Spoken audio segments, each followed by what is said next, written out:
The following is a special presentation of Fox13 News.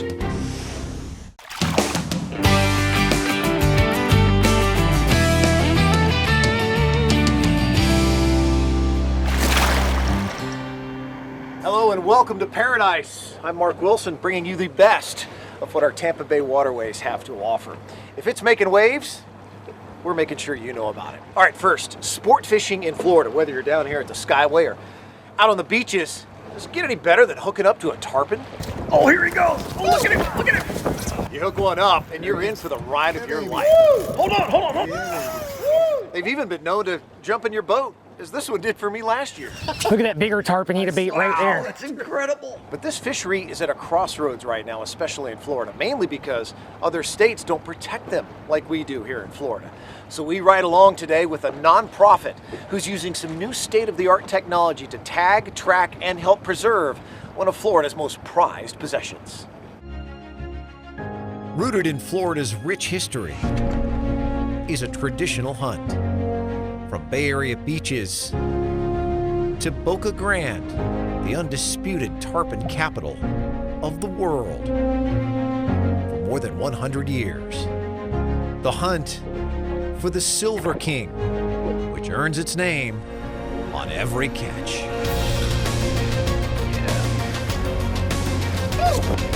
A challenge and a thrill that attracts anglers from around the world. They're beautiful, they're so powerful, it really is amazing, and it's worth conserving.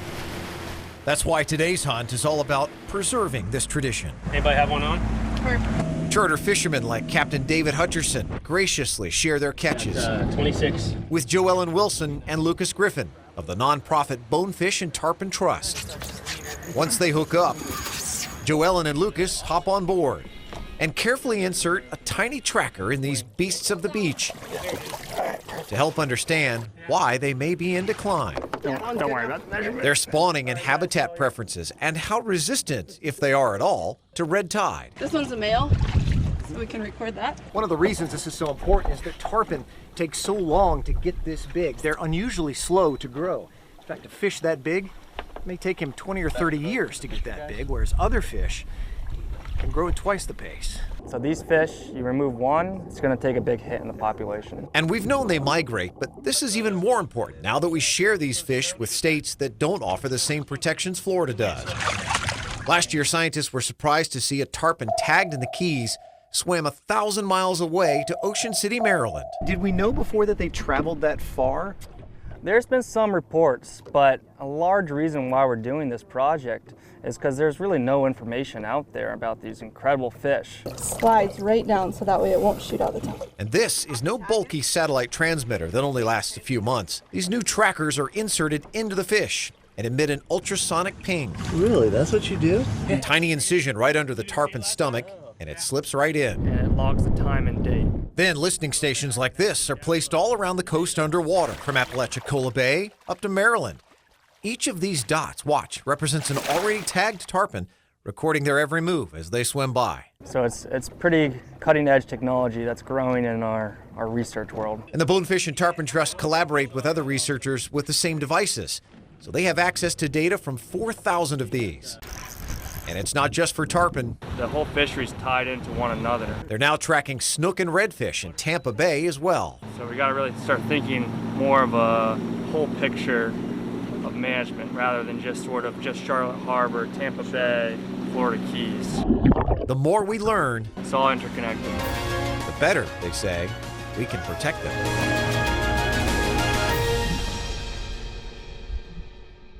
You can't kill a tarpon of any size in Florida. In fact, if it's 40 inches or more, you can't even take it out of the water. But contrast that to all these other states where these tarpon are migrating from. Louisiana, the Carolinas, Georgia. They all still, believe it or not, allow tarpon to be killed. There are no federal restrictions on tarpon yet, maybe one day. All right, while we're talking about fishing, you know, this is obviously something that's dominated by men, right? Well, we found a group of ladies who have started a ladies-only fishing tournament, and they're doing some good at the same time. Here's just a sampling of what they say you can expect.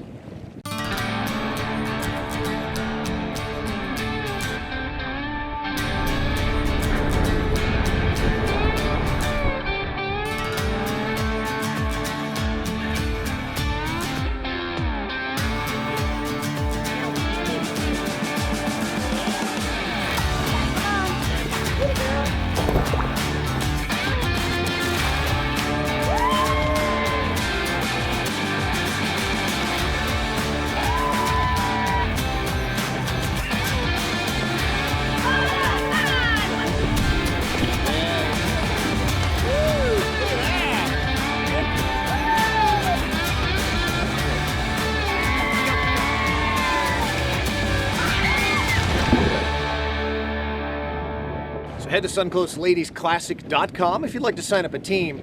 And remember, you don't need a boat, you don't even need a captain. They'll pair you with your team for whatever you need. All proceeds going to Ready for Life, which helps our local foster children. Let's see if I have a All right, still to come on Mak'n Waves. Prescribed response time is 5 minutes. One of the most unique marine rescue programs in the country, putting local college students on standby for your emergency call. But first, a rare great white shark encounter in the waters right off Tampa Bay. Mak'n Waves continues. There he is. There he is, putting on the show for us. He wants a tummy rub.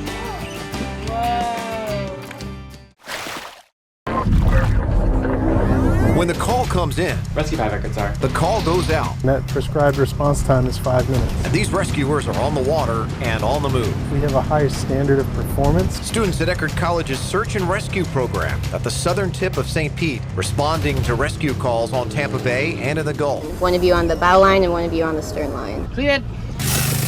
And all this is not even a degree program. Snap.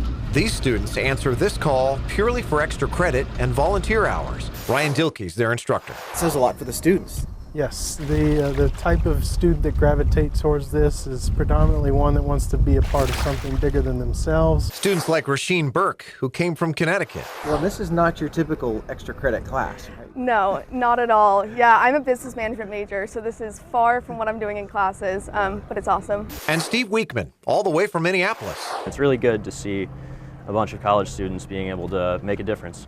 And there's nothing else like it in the country. The only marine rescue program at any college or university in the nation. And they stay busy. Last year we did 618 calls. We helped over 800 people and rescued $6.2 million in property. Got to be proud of that. We're pretty proud of that one. But they may be proudest of their graduates. Life-saving, life-changing experiences for the rescued and the rescuers. Such an effect, it's altered many of their career paths. Several have gone on to careers in law enforcement or emergency management. Many graduates end up in the military. Quite a few end up joining the Coast Guard. As for Steve, I'm looking into going into Coast Guard right now, actually, which is something I had also never considered until I came onto the team. and their instructor, also now a member of the Coast Guard Reserve. And all because of this program. Yes, absolutely. Dilkey enrolled as a student 24 years ago. Like the others, just looking for some adventure. And I loved it so much, I just stayed with it, became an instructor, and then took over the program in 2006, and I've been here ever since. You found your home. I did indeed. An open-air classroom with a school bell that rings a higher calling. And not long after our story first ran, that program got some great news we wanted to update you. Recognized by the U.S. Coast Guard, they were awarded the Meritorious Public Service Award last year. That's the second most valuable award that you can get from the Coast Guard. Congrats to everybody involved. All right, let's talk about sharks for a second. We know there's sharks all over Tampa Bay. They're all over the Gulf of Mexico. So for those who come out on the water, it's not uncommon to see a shark or two. Well, we met a group of Tampa Bay boaters who recently had a shark encounter, a great white shark encounter, a very rare, close encounter with the largest predatory fish in the world. Some friends of mine and I decided to go out with Captain Tyler Levesque on our boat to do a little yellowtail snapper fishing and mangrove snapper fishing about 65 miles offshore out of Venice. We had a pretty good chum slick going and noticed a shark heading our way. Please tell me somebody got that. I got it. Did you get that? I got it all. You're... It's not unusual. We expect sharks when you're chumming for fish like that. But what made this experience unique was that it was about a 14 to 16 foot great white shark. We couldn't believe what we were seeing. The thing that made this even more interesting was this shark was not going to leave. He was there for about 2 to 3 hours, circled our boat continuously, bit the back of the boat several times.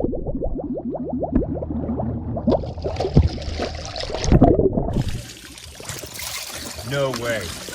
Put it in my belly. Put it in my belly. Tighten the engine. You want to pet him, there's your chance. I know. And at one point, it came back towards the boat to bite the motors, and our captain was able to push it away because it was that close. He's rolling over on his belly for you. There he is, Look, putting on the what? show for us. He wants a tummy rub. Whoa, what is that? He's sunbathing. It's truly, truly an amazing experience to get to see all the things we see offshore, and you never know what you're going to find. Just an incredible creature, huh? Now, I spoke with Dr. Bob Huter. He used to work at Mote's, done a lot of work there. He now works for OSearch, tracking sharks globally.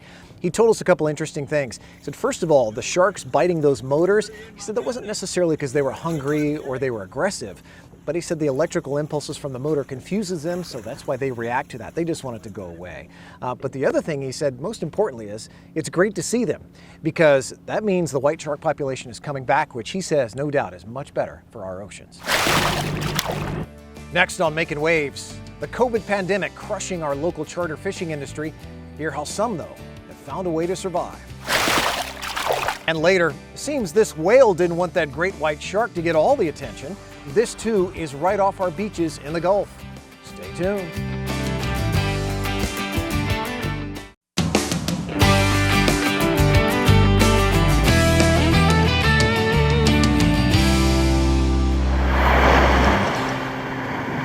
All right, welcome back to Mak'n Waves. We're talking about coral now. As many of you know, they're literally the rainforests of our oceans, but they've had so much damage over the years from hurricanes and from tourism as well.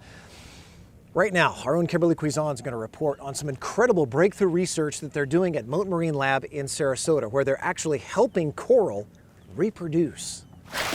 They're the backbone of our reef, but they're also very threatened. A new discovery could be key to saving coral reefs. Microfragmentation has been practiced for years at Mote's Elizabeth Moore International Center for Coral Reef Research and Restoration in Summerland Key. We will take a coral and cut it into smaller pieces. And those smaller pieces will begin to grow really quickly. They're grown in a land nursery and then replanted underwater where corals once thrived. Dr. Hannah Cook recently discovered something promising. Two types of threatened corals, star coral and branching staghorn coral, are pregnant. In the water, I was able to see developed, mature eggs and sperm. And so this was confirmation that this colony was sexually mature. It's a process that should take decades to happen. These corals were ready in 5 years. We also, in the short term, hope to see them spawn. Spawning indicates a new generation of corals could be born, this time outside of the lab. It's a proof of concept that this methodology works, and it works really well. Make sure you go to mote.org if you want to check out more of the incredibly impressive work that they're doing there at Mote. All right, let's talk about the charter fishing industry. They've had it rough last couple of years. First, we've had several years of red tides and then the COVID pandemic last year. Fox 13 photojournalist Mike Hughes takes us out with a couple of different fishing charters who found a way to stay afloat and keep those lines tight. My name is Captain Steven. I'm a fishing charter guide here in Tampa Bay for Poseidon Fishing Charters. I grew up on the water pretty much my entire life. I got into chartering because of my love for fishing.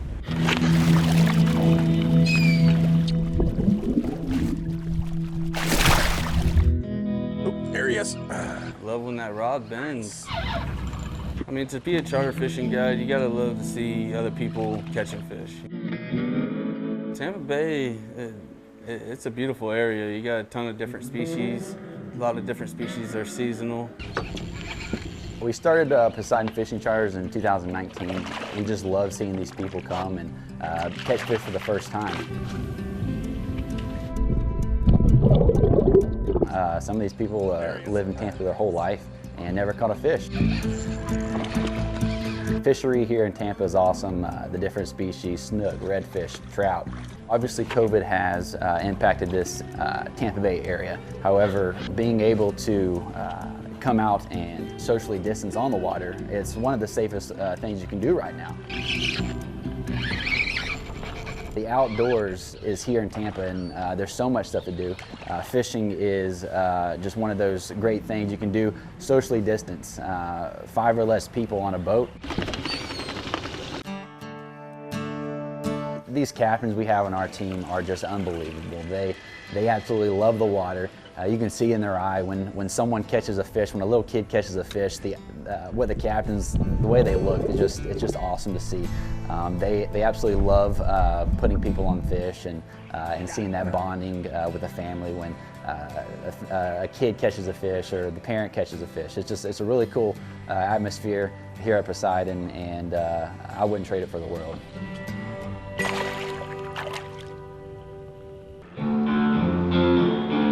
My name's Jason Dozier. I'm from Tampa, Florida, and I'm a full-time fishing guide here. I'm born and raised here locally, and I've been fishing here my whole life. Started guiding about 10 years ago, full-time, and been fishing here every day up until the whole Corona pandemic. It's one of the only places in the world that you can come and catch tarpon, snook, redfish, trout, snapper. I mean, you name it, it probably swims through Tampa Bay during some part of the year. Fishing the last year or two, you know, we've had some struggles with the red tide and everything, but a lot of us, and with my business personally, I was just starting to take a breath and get back on top of everything. You know, the economy's been good, tourism was good. I was fully booked all the way until April, May, and then when COVID hit, it literally overnight, the phone started ringing, and not in a good way. It was people saying, hey, we're not gonna be coming, we don't wanna get on planes. COVID-19 effectively shut down tourism industry, and especially the fishing industry in Tampa Bay. No one's staying here right now, so it's only local fishermen. The first thing I did day one was really just try to figure out if I can operate my business safely. Some of the things that I've been doing is that I have always bleached my boat. I chlorine bleach it. So we're starting with a fresh, clean boat every morning. There you go. Keep that rod tip up. You're doing great. All the gear is getting sanitized. I'm offering hand sanitizer or hand soap. So that's some of the biggest changes I've done and been able to adapt and still be able to run my charters safely. So when something like this pandemic happens, it basically takes that away from everyone. There's nothing we can do except try to survive right now. And that's really what the conversation's been about, is how can we all try to survive? How can we try to make it out of this while still, you know, doing what we love, which is fishing. And, you know, there probably are going to be a lot of people that don't make it, and hopefully I'll be one of them that can survive.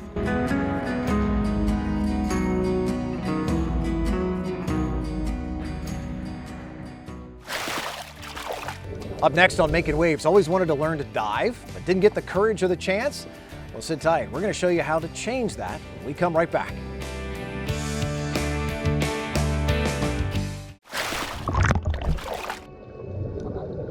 What I love about diving is all the creatures you can see underwater, just being free underwater, no gravity, the solitude of it, the quietness, and just you never know what you're going to see on a dive. First time diving, I was a little apprehensive because you didn't know what was down there, but then when you're down there, there's so much happening, so much sea life, you just kind of get lost in the moment. Most of the earth is covered by water, so it's a whole new place to explore, and you never know what's going to be down there. There's shipwrecks, there's artificial reefs, there's natural coral formations, there's cave diving, there's all kind of stuff to see underwater. As you're looking down, blow through your nose. Every shop's going to be a little bit different with their courses. Most of the courses are about 2 weeks long, and that includes classroom work, pool work, and the open water dive sessions. In the pool sessions, we're going to go over all the skills necessary to become a competent and safe diver. We're going to practice those sessions in the pool, and then we're going to put it to use in the open water dives. There are plenty of Tampa Bay area dive shops that can help you out. That was from our friends at Jim's Dive Shop, 45 years in St. Pete and still going. As for that humpback whale, well, Manatee County fisherman Nicholas Lynch could not believe what he saw when he was fishing for kingfish only 25 miles off St. Pete. I couldn't believe my eyes. I've never seen anything like that. As we started to turn around to head that way, we saw the giant whale jump out of the water. And at one point we were trying to find it, and it came up right behind the boat and followed us and went underneath us. And we were pretty close, in my opinion. We were only in 100 feet of water, and we saw probably about a 50-foot whale playing, slapping its tail, jumping out of the water. It was pretty surreal, like a once-in-a-lifetime experience.